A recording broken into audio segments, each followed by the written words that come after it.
Okay, so March na at officially, summer na, panahon na ng bakasyon. Marami sa atin na nagpaplano ng mag-travel, magpunta sa mga dagat o kaya sa ibang bansa.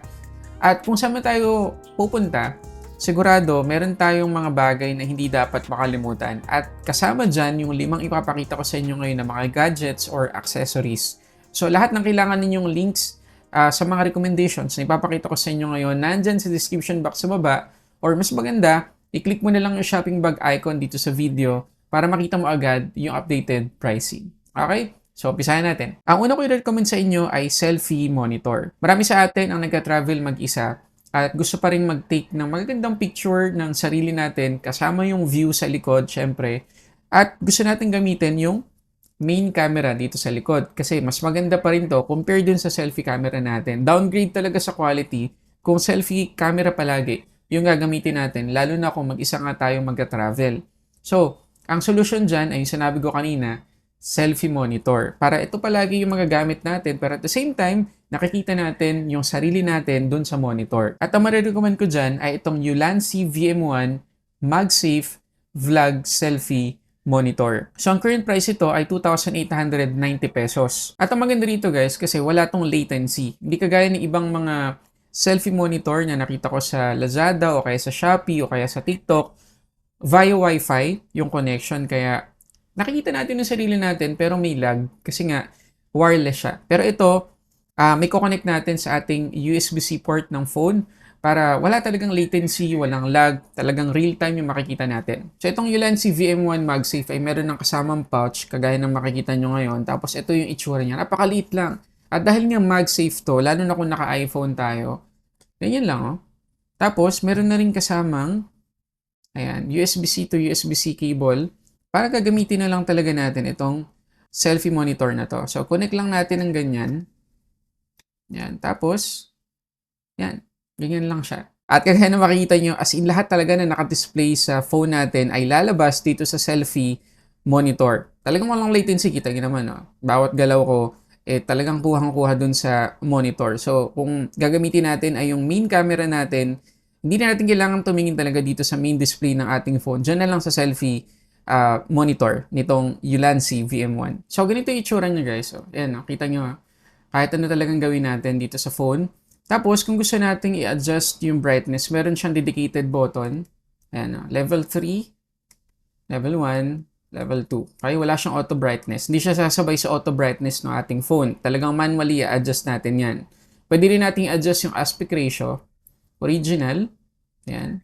Pwede rin naka-zoom in. Tapos, meron din tayong isang button dito para sa pag-mirror. Ayan. Para hindi tayo malito. Pwede rin, yan, original. At para din sa mga Gen Z, kahit na hindi ka mag-isa mag-travel, malaking tulong pa rin itong selfie monitor nito. Kasi nga, usong-uso ngayon yung 0.5 na tawag ng mga Gen Z doon. Yung 0.5 ng main camera natin dito sa likod na ginagamit, tapos nakaganyan sila, di ba? Well, millennial ako, so hindi ko masyadong ginagawa yun. Pero para dun sa mga palaging gumagawa ng 0.5, malaking tulong talaga to. Para talagang kuhang-kuha lahat doon sa group natin. At o nga pala guys, merong additional na USB-C port dito sa may gilid para kung sakali na gagamitin natin ng matagal itong selfie monitor at kailangan na natin i-charge yung phone natin, hindi na natin kailangan tanggalin dito sa port itong monitor. Dito na natin isaksak yung power bank natin or charger, matcha-charge na yung ating iPhone or yung ating phone. So ibig sabihin meron siyang pass-through na charging. At para dun sa mga naka-Android device, pwedeng-pwede rin po itong selfie monitor. Nasubukan ko siya sa Google Pixel at saka sa Xiaomi 17. Gumagana. Pero kailangan nyo lang i-make sure na yung phone na paggagamitan natin ng selfie monitor ay may support talaga sa external display. Hindi po lahat ng phone may ganyan. So, disclaimer huwag kayong bibili agad-agad nang hindi chine-check yung compatibility sa phone niyo. Ang pangalawang marirecommend ko, syempre, power bank. Hindi pwedeng mawala sa atin ng power bank, guys, kapag nag-travel tayo kasi hindi natin masisigurado na palagi tayo makakapag-charge sa hotel natin o kaya sa accommodation natin or kung sakali man na dahil sobrang excitement, pag alis natin dun sa accommodation, hindi tayo nakapag-charge, at least meron tayong power bank na madadala. At i-recommend kong power bank ngayon guys. Maraming power bank kayong pwedeng piliin merong Ugreen, merong Anchor, at marami pang iba. Pero i-recommend ko ngayon sa inyo, ibang brand naman to, pero portable talaga siya. So ito guys, yung Adam Elements Gravity 3 3-in-1 foldable power bank na 5,000 mAh yung capacity. So itong Adam Elements Gravity 3 ay bibili natin ngayon for 1,890 pesos. So ganito yung kasama sa box ng mga accessories. Meron na tayong pouch kagaya dun sa Ulanzi kanina. Tapos meron pa tayong lanyard at USB-C to USB-C cable para ma-charge natin yung power bank. So anong maganda rito? Tatlong device yung pwede nating ma-charge. So, yung una, kung ang gamit pa nating Apple device ay naka-Lightning port, meron siya niyan. Or, kung USB-C port, meron din yan. At kung gusto pa natin magsaksak ng isa pang cable, meron din yan. At kung ang suot nating relo ay Apple Watch, dito na natin ma-charge. So, makakatipid talaga tayo sa space sa bag natin kasi hindi natin kailangan magdala ng maraming cable or separate na charger para sa ating Apple Watch. Meron na yan lahat-lahat dito sa Adam Elements. At yun yung reason talaga kung bakit na-recommend ko to over dun sa iba pang mga power bank na naipakita ko na sa inyo before. Kasi nga ito, ang dami na nating pwedeng ma-charge. And kagaya na sinabi ko kanina, meron siyang lanyard. So habang gamit natin yung phone natin, kahit hindi natin masyadong alalayan tong power bank, pwedeng-pwede. Ang pangatlo ko namang may recommend sa inyo ay charger. Siyempre, kung meron tayong power bank, meron tayong charger. Hindi natin pwedeng i-assume na dun sa accommodation or sa hotel na pag-stayan natin, may charger ng kasama. Bihirang-bihira po yung mga ganong hotel sa ngayon. So, mas maganda, palagi kayong magdala. Pero ang problema dyan, baka yung charger na dadali natin makagasgas dun sa iba natin mga daladalang gamit dahil nga dun sa prongs. So, ang marirecommend ko naman sa inyo, na ipakita ko na sa inyo to before, pero i-recommend ko ulit, ay itong Momax One Charge 1-port GAN charger. So kagaya na makikita ninyo, meron na siyang built-in na USB-C cable at mahaba-haba na yan kaya magagamit natin yung phone natin habang naka-charge. Itong Momax One Charge 1-port GAN charger ay mabibili natin ngayon for 1,150 pesos. At kagaya rin na makikita ninyo, dito yung kanyang prongs. So hindi natin aalalahanin na magagasgas tong ibang gamit natin sa bag. Tapos kaya na makikita ninyo, meron pa siyang additional na USB-C port kung dalawang device yung kailangan nating i-charge at once. So isipin nyo, kung meron tayong Adam Elements, meron pa tayong ganitong charger, itong Momax One Charge, ang onti lang ng kukuning space sa bag natin. At dahil nga GAN charger na to, masisigurado nating safe yung ating device, pati na rin yung pinigstayan natin. Susunod naman na recommendation ko sa inyo ay magdala kayo ng sling bag. Siyempre, every time na magstay tayo sa isang hotel, tapos pupunta na tayo dun sa mga pupuntahan nating mga destination dun sa lugar na yon. Halimbawa, dagat, o kaya mall, at marami pang iba. Hindi naman natin kailangang dalhin palagi yung maleta natin, di ba? Kailangan meron tayong separate na maliit na bag para mas convenient para dun sa wallet natin, sa phone natin, at sa iba pang mga essentials natin. At maraming sling bag kayo makikita online, kahit sa mga mall, physical stores, ganyan. Pero meron akong dalawang i-recommend sa inyo na talagang subukan ko na ng matagal. Ito, yung Headgren na sling bag at saka PackSafe. Itong Headgren App Sling Bag na 2.8 liters ay mabibili natin ngayon for 3,141 pesos. Okay, so ito yung Headgren na sling bag na una kong marirecommend sa inyo. So sa itsura muna, yan, may pagka-gray yung isang part niya. Kasi dual tone siya guys. Ayan, meron siyang itim, meron siyang gray. So kahit dual tone siya, malamang sa malamang, ibabagay ito sa kahit ano pang suotin natin. Ayan. So meron siyang pocket dito sa harap. Ito ko sa inyo. Ayan. Tapos meron din siya dito. May lalagyanan siya or may small pocket pa dun sa loob. Para sa akin, lagi ko nilalagyan to ng phone for easy access. Ayan. Tapos meron din lalagyanan ng ballpen doon. Sa likod, ganun din. May pocket tayo ulit. At may lalagyanan ulit ng phone or kung ano mong gusto nating ilagay. Pwedeng passport. Hindi lang removable yung strap niya. Yun yung kailangan nyo itandaan. Pero sa tagal kong ginamit to guys, wala pa ring sira yan. Okay, maliban dito, ayan, wala tong ganito kapag bumili kayo. Ano lang to, duktungan kasi nangkatngat ng aso to. Pero sinikap talaga namin mapagawa kasi sayang ang ganda tsaka matibay talaga tong bag na to. So ilang taon ko na rin atang gamit to, 2 years kung di ako nagkakamali, parang ganun. Tapos ayan kahit matagal ko na siyang gamit, yung bakal dito sa gilid, hindi siya kinalawang guys. Naulan na to't lahat. Nabasa na to ng ilang beses. Nalabahan na to. Pero ayan o, walang kalawang. Yan yung isa sa mga palatandaan na may high quality talaga. High quality talaga yung bag na binili natin. Kaya yun yung gustong gusto ko kasi kapag kinalawang to, tapos nagsuot tayo ng white na t-shirt or light colored na damit, malamang sa malamang, mahahawahan yun ng kalawang. Okay, so yan yung mga packet niya. Puntahan natin yung mga main compartment. Yes, mga. Kasi dalawa po yung main compartment nito. So, unahin natin yung nandito sa likod.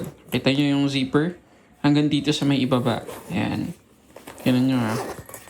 Pwede kasi tayo rito magpasok ng tablet. Ayan. Small tablet. Siguro iPad mini, ganyan. Ayan o. Diba? So, malaki na siya agad. Tapos, pwede tayo magpasok ng document na ganito yung size.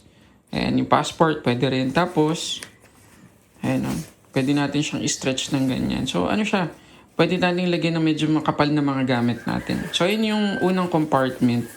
Pangalawa, yung pangalawang compartment kita yung hanggang dun din sa baba. Kasi, nai-stretch din yan. O, diba? Laki o. Ang dami nating pwedeng mailagay. Meron pa tayong organizer dito. Meron tayong zipper na lalagyan. Meron tayong net dito. Kung gusto nating i-separate yung mga items na ayaw nating magasgas. Meron tayong lalagyanan ng susi dito. Tapos, napaka-spacious nung kanyang compartment. Okay? So, dalawa yan. No? Ganyan siya pag inopen. So, ang dami nating mailalagay dito. So, ito yung una kong recommendation na Hedgren sling bag. Itong PacSafe MetroSafe X Vertical Crossbody Anti-Theft Bag ay mabibili natin for 7,990 pesos. So, ito yung PacSafe. Yes, kagaya ng sinabi ko, may kamahalan to kasi mas madaming security feature to. So, kung pupunta tayo sa isang lugar na medyo alanganin yung security, ito po yung talagang marirecommend ko sa inyo. Alam naman ng karamihan sa atin na pag sinabing PacSafe, yes, medyo pricey, pero talagang anti-theft to. Yan yung trademark guys. At dyan kilalang kilala ang mga PacSafe na bag. So, hindi ito nalalaslas kahit na anuhan niya ng kutsilyo, ng gunting, hindi po yan malalaslas. So, yun isang security feature niya. Tapos, meron din tayo ditong built-in na lock para sa kanyang mga zipper. So, ang mangyayari dyan, lagay lang natin sa gitna yung dalawang zipper. Yan. Tapos, yan. Unlock natin ganyan. Ilulusot natin yung dalawa. Yan. Parang ganyan. Tapos, lalak na natin. Okay? Tapos, meron pa siyang lock dito. Push lang natin yan. So, hindi na siya mabubuksan agad-agad. Okay? So, pag nasa mall tayo o kaya sa isang lugar na madami talagang tao, okay? Tapos, alam natin na medyo maraming pickpockets, ganyan, or kaya mandurukot. Maganda pong, security sa bag natin. Okay? Tapos, yung kanyang strap, hindi rin removable. Pero guys, hindi to basta-basta nagugupit, hindi to basta-basta nagsusugatan, hindi to basta-basta natatablan ng mga matutulis na mga bagay, kahit pa kutsilyo. Okay? Pero ingat kayo dito, ilang beses na rin akong accidentally nagkaroon ng maliliit na scratches sa fingers ko kasi nga, iba to, hindi to basta-basta tela lang. Okay? Pero bihira lang naman yun. Okay? So, parang 2 years ko na rin natin gamit to or 1.5 years, parang ganun. Ang nagustuhan ko naman dito, maliban dito sa yung mga security features na yung lock dito, yung strap niya may additional feature din. So, meron kayong makikitang lock dito. Ayan. So, kapag nakaganyan, naka-unlock siya, pipindutin lang natin to. Pwede na natin siyang i-slide. Ayan.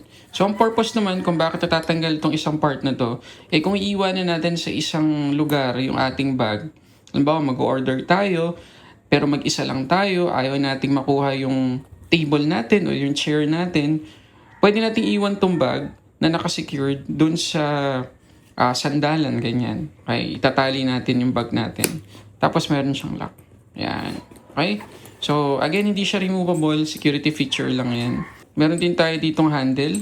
Hindi ko ma-express sa words, guys, kung gaano ka laking tulong to. Itong hawakan na to, sa totoo lang.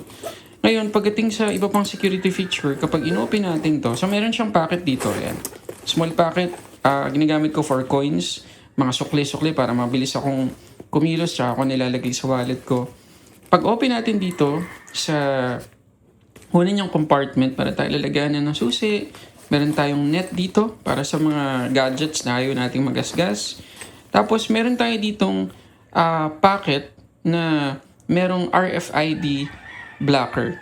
So, ang ginawa ko dito para matest, naglagay ako dito guys, or nilagay ko dito yung susi ng kotse namin. Hindi ko talaga ma-unlock yung sasakyan namin. Okay? So, ganun siya katindi. Kung gusto natin na ma-secure yung mga wallet natin na merong mga ATM cards, ganyan, at iba pa, dito po natin ilagay para hindi talaga siya ma-hack. Meron din tayong lalagyanan ng ballpen dito. Tapos dito naman sa main compartment, unlock ko pala to. Yan. Ganyan lang siya. Okay? Dito sa main compartment, meron tayong soft na tela dito kasi pwede natin ilagay dito yung ating tablet. Meron pa tayong additional na net dito na merong zipper. So, malaki-laki naman yung compartment niya. Halos kasing laki din nung una kong recommendation na sling bag na headgear kanina. Okay, tapos meron tayo ditong parang additional lang na parang pwedeng pagsabitan, ganyan. Isa pa pala sa reason ko ba't namin to pinili. Kasi, meron tong lalagyan ng payong or tumbler dito sa gilid. Pwede nating, yan, lakihan yan. Tapos, yan, may expand na siya para mailagay yung tumbler natin or payong natin. Okay? So, again, ito yung pack-safe na sling bag. At alinman sa dalawang toy mapili natin, siguradong kasyang-kasya dito yung mga essentials natin kapag mag-travel tayo. Ang last na recommendation ko sa inyo ay selfie stick. Mag-isa man tayo o grupo tayo na mag-travel, importante pa rin yung selfie stick kasi mahirap naman kung palaging kamay lang natin yung pinanghahawak natin o kaya kailangan natin mag-take ng group photo o kaya ng selfie photo or ng selfie video. Wala tayong mapagpatungan, ganyan. Ang hirap naman ng ganun, madudumihan pa yung phone natin. Ipapatong lang natin kung saan-saan. So, kailangan talaga natin ng selfie stick. At ito yung marirecommend ko sa inyo. Actually, ang brand nito guys ay Joy Room. Pero hindi ko na ito makita sa Shopee or sa Lazada. Ang nakita ko na same yung design, same talaga lahat.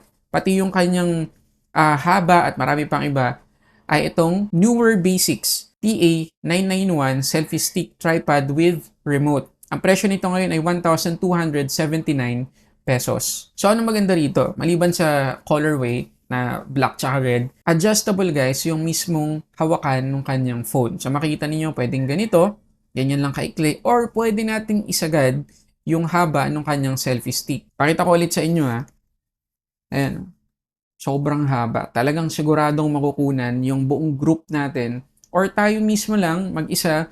Tapos kitang-kita yung nasa likuran natin kasi nga mahaba yung selfie stick. At syempre, hindi tayo mangangawit sa paghahawak sa phone natin kasi liit lang oh. So, konting-konting ano lang to, grip, hindi agad tayo mangangawit. Tapos, adjustable yung ulo ng selfie stick na to. Ayan oh.